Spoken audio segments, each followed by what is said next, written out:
السلام عليكم، مرحبا بكم في قناتي قناة ميليسا. وصفة اليوم هي الكروكي محبوب الجماهير، كامل الناس تحوس على هذه الوصفة. اليوم جبت لك وصفة سهلة مهلة وبكمية كبيرة. يحبوها ولادك، تحبي تتقهوي بها. المقادير موجودة في كامل البيوت. تبعي معايا، راح يجيك مقرمش من برا وطري من الداخل، ويجي هشيش الله الله. جربيه وما راحش تندمي. يلا معايا نشوفوا المكونات. في إناء راح نجيبوا 6 حبات من البيض، كأس ونصف من السكر، ملعقة كبيرة من قشور الليمون. تحبي تضيفي سائل تاع الليمون عادي. راح نضيفوا لافاني، انا ضفتها في الاخير كنت نسيتها لهنا. نخلطه كامل بالباتير باه يذوب لنا كامل السكر. هذا هو السر الاول تاع الكروكي، باه ما يجيكش يابس من الداخل. لازم نخلطه بالباتير حتى يذوب كامل السكر، حتى يبيض لنا الخليط.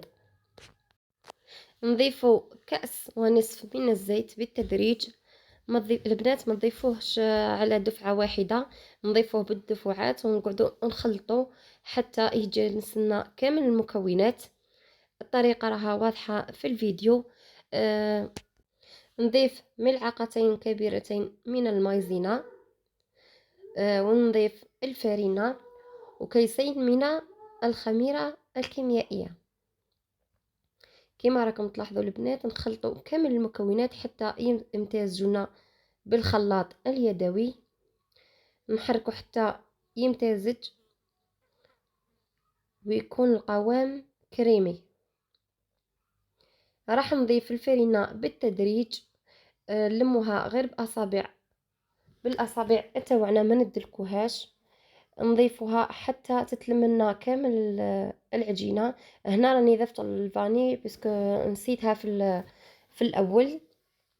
نلم العجينه تاعنا كامل حتى نتحصل على قوام ثقيل، يعني عجينه تتلاصق في اليدين شويه.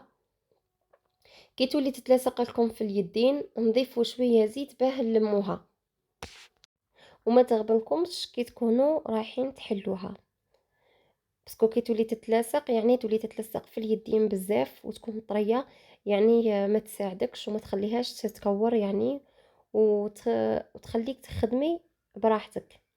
هنا العجينه قسمتها قسمين، وحده درتها فاني وحده زدت لها ملعقتين من الكاكاو، يعني كاكاو الخام مش المسكر. نلموا العجينه كما راكم تشوفوا بالطريقه هذه. ندخلوا كامل الكاكاو، نلموا العجينه تاعنا راكم تشوفوا جات ما شاء الله. نلموها ونديروها كويرات ونخلوها ترتاح في الثلاجه مده يعني ربع ساعه او اقل. بعد ما خليناها ارتاحت في الثلاجه راح نجيب ورق الطهي، راح يساعدنا بزاف بزاف في الشغل تاعنا. راح نديرها على كامل البابي.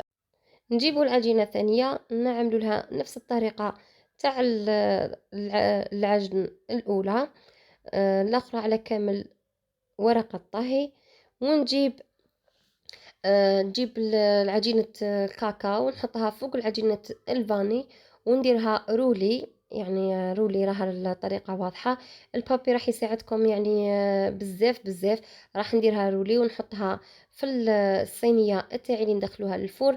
تكوني مشعله الفور تاعك على 180 درجه واحد النص ساعه. وهنايا راكم تشوفوا البنات جبت الحلال تاعي، راني نحل فيها بهذه الطريقه ونسقم فيها غير بيديا. نخلوها واحد 1 سنتيم او 2 سنتيم باه تجينا شويه طالعه. هذه العجينه الثانيه راح ندير بنفس الطريقه نستفها في في الصينيه تاعي. هنا الكروكي جاني واحد 30 حبه تاع كروكي، جاني كمية ما شاء الله لاباس بها، راح تكفيك مدة تقدري. وهنايا جبت حبتين من صفار البيض، ضفت لهم ملعقة من الكاكاو، وضفت لهم يعني 2 معالق من القهوة، قهوة طايبة يعني وباردة.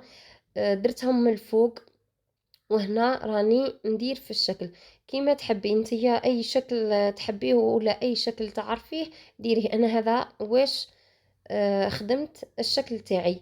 هنا بعد ما شعلت عليها من تحت طابت وشعلت عليها من فوق حمارت لي، الله الله جاني مقرمش من الفوق وطري من الداخل. جاي هبل هبل. شربناه مع القهوة تاع الحشية. حبوا ولادي بزاف، مام الزوج يحبوا يموت عليه، ديما يقول لي عاوديه لي. جربوها البنات وما راحش تندموا، شوفوا ما شاء الله وشهية طيبة.